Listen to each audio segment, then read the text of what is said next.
5 দশক আগে এই বাড়িতে খুন হয়েছিলেন বঙ্গবন্ধু মুজিবুর রহমান। 5ই ফেব্রুয়ারি মৌলবাদীদের টার্গেট হলো বাংলাদেশের 32 নম্বর ধানমন্ডির বাড়ি। বুলডোজার দিয়ে মাটিতে মিশিয়ে দেওয়া হলো বঙ্গবন্ধুর স্মৃতি বিজড়িত ভবন।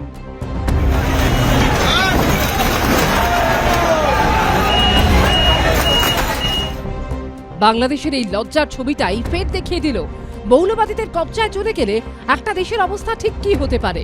চরমপন্থীদের হাতে শিরদাঁড়া বিকিয়ে দেওয়া একটা সরকার কোন পর্যায়ে নামতে পারে।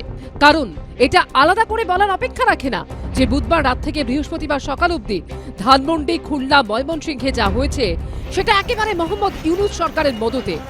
এই ছবিগুলো দেখুন।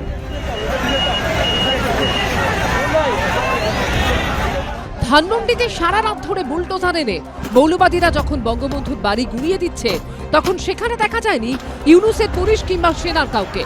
বঙ্গবন্ধু মুজিবুর রহমানের বাড়িকে কেন্দ্র করে যখন ধ্বংসযজ্ঞ চলছে, বাড়ির এক একটা অংশ মাটিতে মিশিয়ে দেওয়া হচ্ছে, তখন এই নৈরাজ্য থামাতে সেখানে আসতে দেখা যায়নি ইউনূস প্রশাসনের একজনও আধিকারিককে।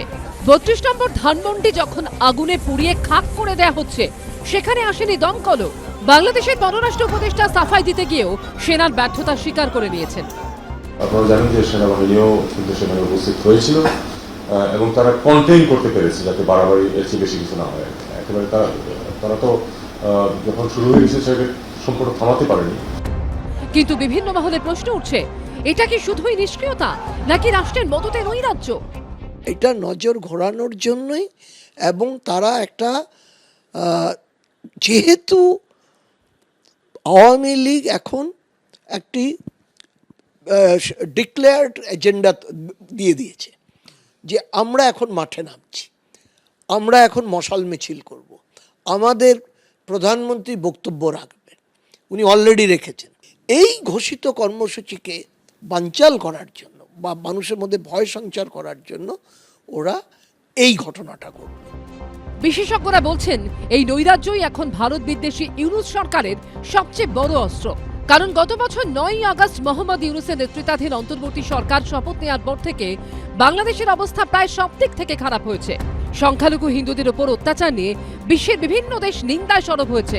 আইন শৃঙ্খলা পরিস্থিতি হাতের বাইরে, নিত্য প্রয়োজনীয় জিনিসপত্রের দাম হু হু করে বেড়েছে, শিল্প বন্ধ হয়ে যাচ্ছে, বেকারত্ব বাড়ছে, চুরি, ডাকাতি, রাহাজানি বাড়ছে, নির্বাচনের কোনো নামগন্ধ নেই। এইসব জ্বলন্ত ইস্যু এবং নিজের প্রশাসনের ব্যর্থতা থেকে নজর ঘোরাতেই ইউনূস সরকার এসব করাচ্ছে বলে মত বিশেষজ্ঞদের। বিগেস্ট ইনটক্সিকেশন অর এলিক্সির সেটা হচ্ছে ক্ষমতায় থাকা, এবং এই যারা একবার ক্ষমতায় থেকেছে 2-4 মাস না, তারা ছাড়তে চায় না, তারা ছাড়তে চায় না।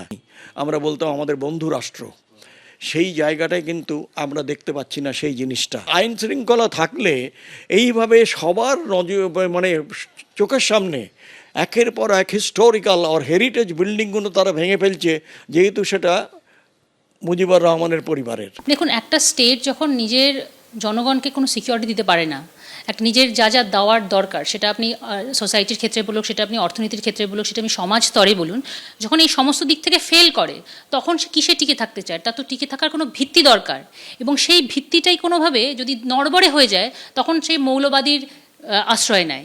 এই সরকার যদি এখন মৌলবাদের দিকে চলে যায় বা মৌলবাদীদের হাতে চলে যায়, তার কিন্তু খেসারত বাংলাদেশকেই দিতে হবে। কিন্তু এভাবে আর কতদিন নৈরাজ্য করে কতদিন কুর্সি ধরে রাখতে পারবেন ইউনূস? সৌমিত্র রায় ও অর্ণব মুখোপাধ্যায়ের রিপোর্ট, এবিপি আনন্দ।